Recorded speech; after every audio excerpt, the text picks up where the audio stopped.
अस्सलाम वालेकुम स्टूडेंट्स। आज का हमारा टॉपिक है कोटाइल डेविएशंस। ठीक है, कोटाइल, डिसाइल और परसेंटाइल हम आज पढ़ेंगे।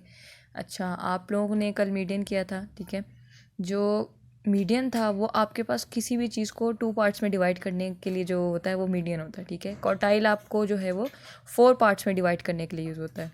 फिर डिसाइल है वो आपके पास किसी भी चीज़ को 10 पार्ट्स में डिवाइड करने के लिए होता है। और परसेंटाइल 100। अब ये 100 पार्ट्स होते हैं, लेकिन इनमें जो आपके पास मैक्सिमम, जैसे क्वार्टाइल है तो आपके पास ये Q3 इसका मैक्सिमम होगा, ये Q4 तक जाएगा ही नहीं। इसी तरह डिसाइल है तो आपके पास D9 तक जाएगा वो, और जो परसेंटाइल है वो आपके पास P99 तक जाएगा। ठीक है, अब यहाँ पर आप लोग फार्मूला देखो, आपके पास Q1 का फार्मूला लिखा है, फिर Q3 का लिखा है। इसी तरह जो फर्स्ट क्वार्टाइल है वो आपके पास Q1 है, सेकंड क्वार्टाइल मीडियन होता है Q2 होता है, थर्ड क्वार्टाइल आपके पास Q3 होता है। इसको आपने सेम टू सेम मीडियन की तरह सॉल्व करना है। अब आपके पास से फ़र्क इतना है कि मीडियन में आपके पास n+1 डिवाइड बाई 2 होता है और यहाँ पर आपके पास n+1 डिवाइडेड बाई 4 है। सारा कुछ वैसे ही है, सेम टू सेम। आपने इसका अनग्रुप डाटा और group data same to same वैसे ही देखना है। ठीक है, इसी तरह ये आपके पास यहाँ पर डिसाइल है, आप वो देखें, ये देखें डिसाइल है। डिसाइल में भी आपके पास सिर्फ क्या कितनी सी चेंजिंग आई है कि आपने सिर्फ उसको, जैसे हम मीडियन में 2 से डिवाइड करते थे, यहाँ पर हमारे पास जो है वो क्वार्टाइल में 4 से, और डिसाइल में हमने इसे 10 से डिवाइड किया है। ठीक है, सेम टू सेम फॉर्मूले आपके पास, इसमें कोई चेंजिंग नहीं है। इसको आपने एज इट इज़ मीडियन की तरह सॉल्व करना है। सिर्फ फ़र्क इतना है कि आप इसमें डिवीजन चेंज कर रहे हो, किस वैल्यू आप 4, 10 और 2 के साथ आप इसकी वैल्यू चेंज कर देते हो। ठीक है, अब नेक्स्ट देखो, आपके पास परसेंटाइल है। परसेंटाइल में आपके पास क्या है, आप 100 से डिवाइड कर रहे हो।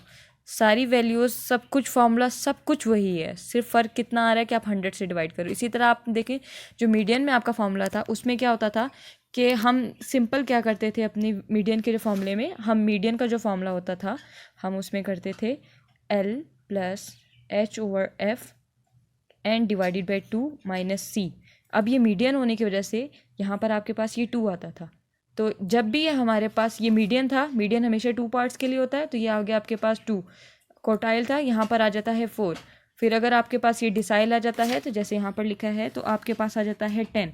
अब यहाँ पर आप देखोगे D1 है तो ऊपर n के साथ 1 है, अगर यहाँ 9 है तो आपके पास n के साथ 9 है, बाकी नीचे आपके पास डिवीजन वही है। ठीक है, इसी तरह परसेंटाइल में भी है। अब मैंने यहाँ P5 का फार्मूला लिखा है, तो यहाँ पर 5 है और यहाँ 100 है, और यहाँ आपके पास 67 है तो यहाँ 67 और यहाँ 100 है। ठीक है, ये तो आ गया आपके सारे फार्मूले। अब आपने इसको सॉल्व कैसे करना है, ग्रुप डाटा और ungroup data same to same आप मीडियन की तरह ही सॉल्व करोगे। ठीक है, अब हम एग्जांपल देख लेते हैं। यहाँ पर आप देखें, आपकी एग्जांपल 3.11 है। ठीक है, 3.11 में आपके पास, कल हमने जब इसको सॉल्व किया था तो हमने इसमें से मीडियन निकाला था। अब यहाँ पर इन्होंने क्वेश्चन में आपसे क्वार्टाइल्स मांगे हुए, क्वार्टाइल 1 और क्वार्टाइल 3 आपने फाइंड करना था। क्वार्टाइल 1 में क्या किया, इन्होंने फार्मूला लगाया n डिवाइडेड बाई 4 + 1। आप इसको इस तरह से भी लगा सकते हो, n+1 डिवाइडेड बाई 4।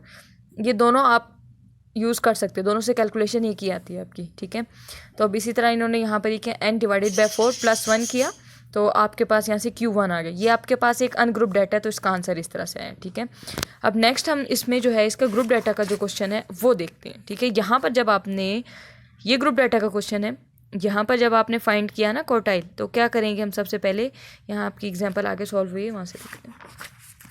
ये देखें, क्वार्टाइल जब आपने निकाला, अगर Q1 निकालना तो n divided by 4। n divided by 4 का जो आंसर आया, आपने उसको जाके चेक करना है कि आपकी ये सी वाले कॉलम में कहाँ था, यानी कम्युलेटिव फ्रिक्वेंसी वाले कॉलम में ये कहाँ था। अब देखो यहाँ पर आपके पास है, ये देखें आप, ये आपके पास आया है 226.25। अब यहाँ कम्युलेटिव फ्रिक्वेंसी में देखें ये किसके करीब आता है, 226, 95 और 285 के मिड में ये वैल्यू आती है। 95 और 285 के मिड में ये वैल्यू आती है।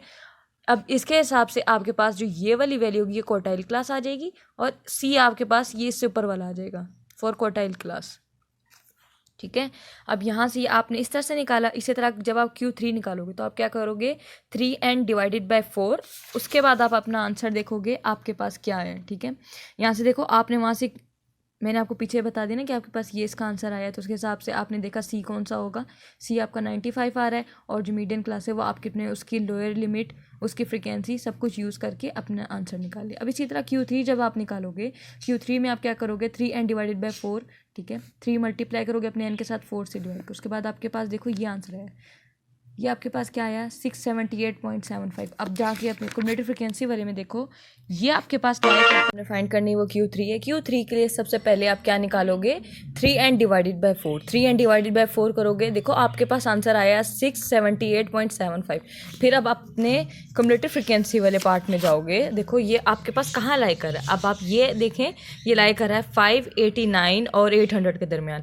अब जो 800 वाली लाइन है ये पूरी आपकी हो गई, आपकी क्या होगी, कोऑर्डिनेट क्लास हो गई, ठीक है, कोऑर्डिनेट क्लास होगी। और इससे ऊपर वाली जो वैल्यू वो आपके पास C आ गई, किसके लिए, Q3 के लिए आ गई, ठीक, क्वार्टाइल, सॉरी क्वाड्रेटिक नहीं, क्वार्टाइल था।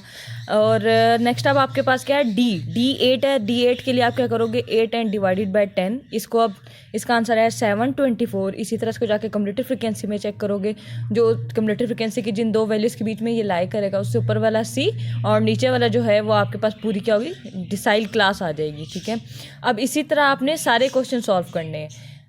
आपका जो काम है वो क्या है, आप लोग पूछ रहे थे ना कि एक्सरसाइज में क्वेश्चन कौन कौन से अटैम्प्ट करने हैं, तो आप लोगों ने अटैम्प्ट करने हैं ये 32 से लेकर 45 तक जितने क्वेश्चन हैं, इनमें मीडियन, क्वार्टाइल और डेसाइल निकालने का कहा हुआ है, ठीक है। साथ में मीन भी निकालने कहा हुआ है। मॉड अगर है तो आपने वो भी मॉड नहीं निकालना, अभी हमने मॉड नहीं पढ़ा, ठीक है। तो इसमें अगर आपको कोई भी प्रॉब्लम होती है तो आप लोग मुझसे पूछो, ठीक है। यहाँ तक आप लोगों ने काम करना है। क्वेश्चन नंबर 3.45, ये सिंपल क्वेश्चंस हैं, इनमें कोई मसला नहीं है, लेकिन जब आप करने बैठो तो आप साथ के साथ भी मुझसे पूछ सकते हो, कोई ऐसा मसला नहीं है, ठीक है। ओके।